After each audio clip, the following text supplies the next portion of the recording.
Welcome to Weekly Digest, where we highlight the works of ministers of government as they push the administration's development agenda. St. Ignatius in Region 9 is currently experiencing significant development as over $20 million in projects were commissioned by Minister of Amerindian Affairs Pauline Sukai. The projects were funded by the Carbon Credits and Presidential Grant programs.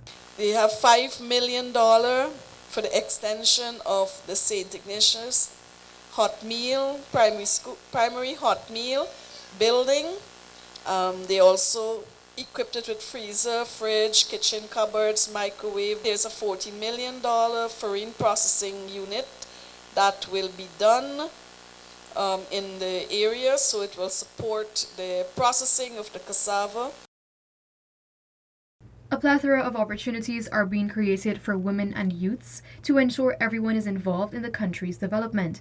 As such, Minister within the Ministry of Public Works, Deodat Indar, noted that both categories of the population have been majorly contributing to the infrastructural landscape of the nation.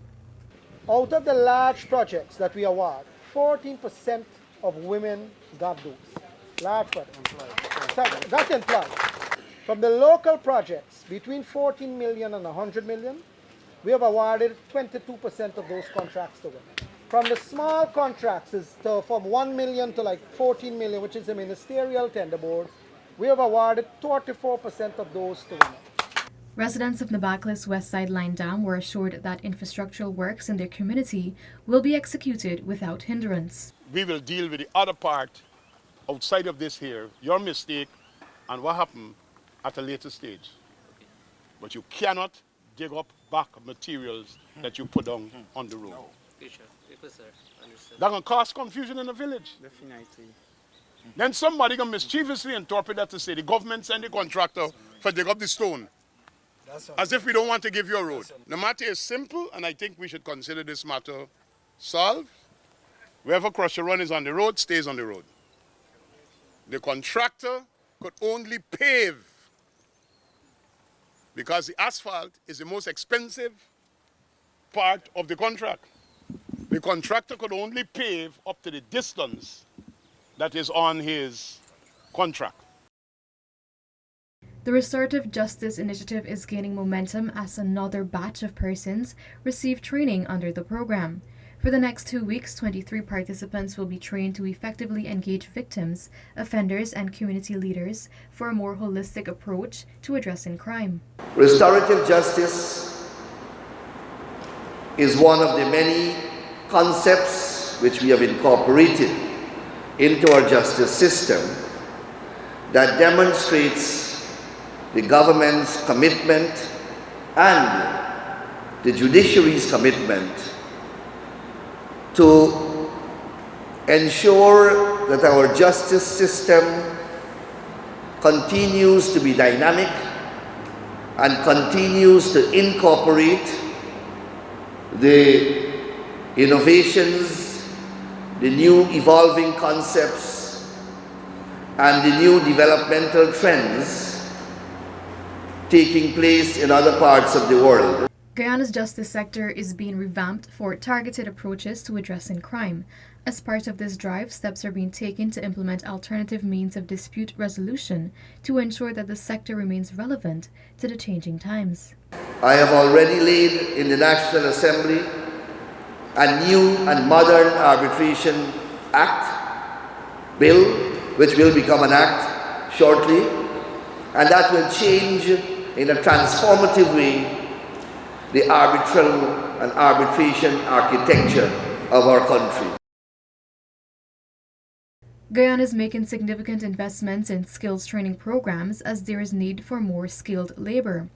As such, 174 individuals of Region 6 who have successfully completed several programs through the Board of Industrial Training BIT are now proficient in diverse disciplines. You must use your craft.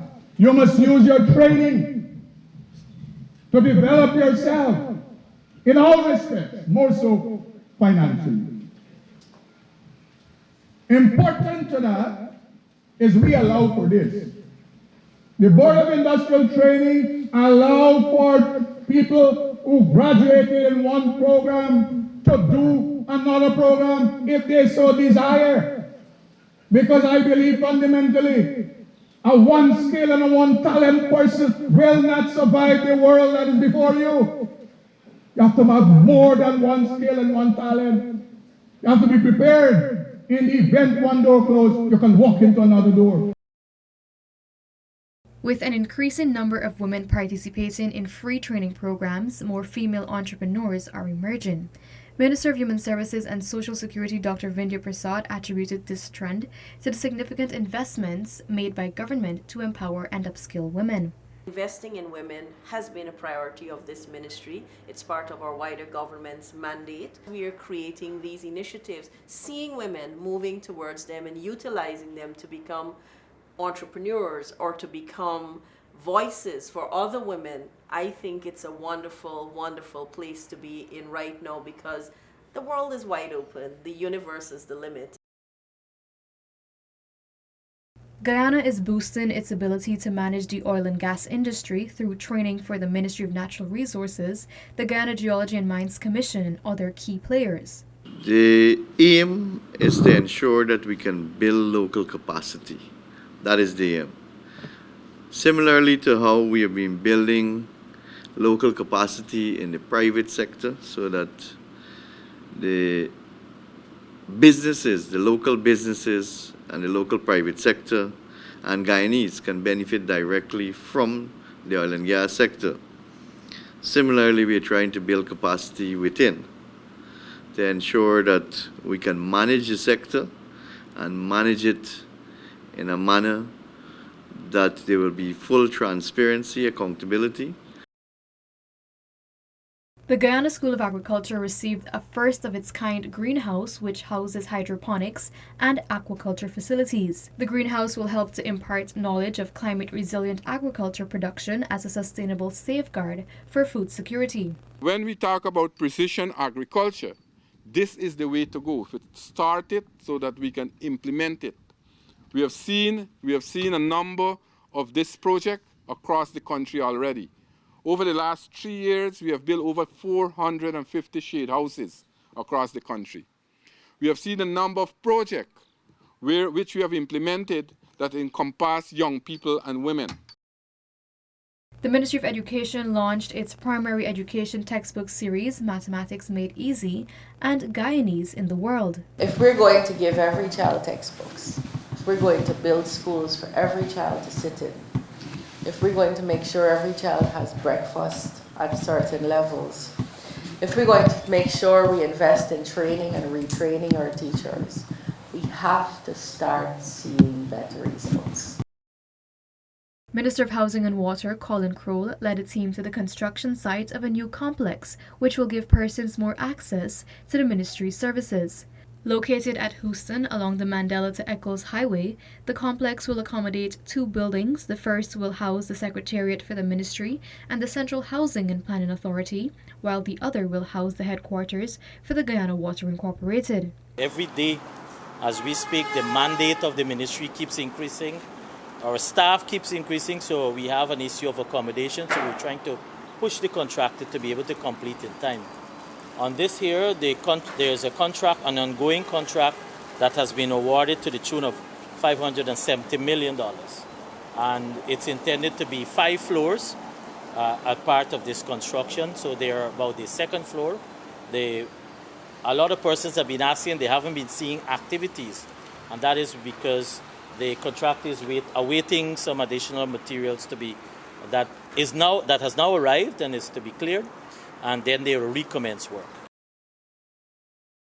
The Georgetown Public Hospital Corporation is now a certified kidney transplant center, the first in Guyana to be certified by the Ministry of Health and the Human Organ and Tissue Transplant Agency. While we've been doing a lot of good work, we also need to make sure that it's compliant with international standards.